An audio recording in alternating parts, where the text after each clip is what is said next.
the concatenate function. This function joins separate pieces of text into one item. So it takes the syntax, concatenate, and all the text you want to join together separated by commas. You can have up to 30 pieces of text to be joined using this function. Looking at this table here, we have a set of names here and other sets here. So we can use the concatenate function to join these two together. So the formula is equals concatenate C4, CD4. So it joins the two texts together.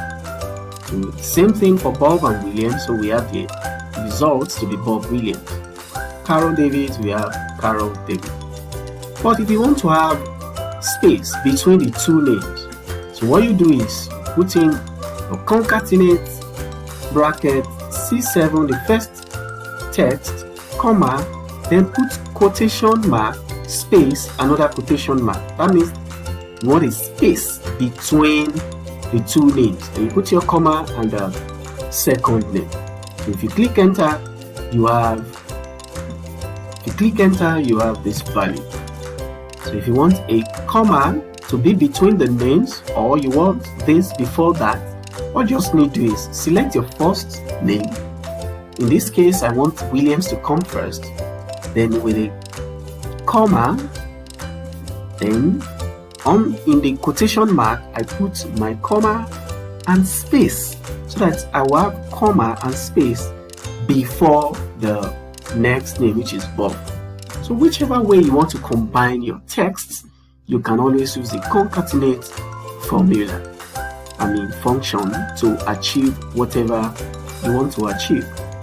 Now, note that you can achieve the same result by using the ampersand operator, that is the and symbol. In place of concatenate, I can just say, in this cell, I can put C25 and D25. It gives you the same value above.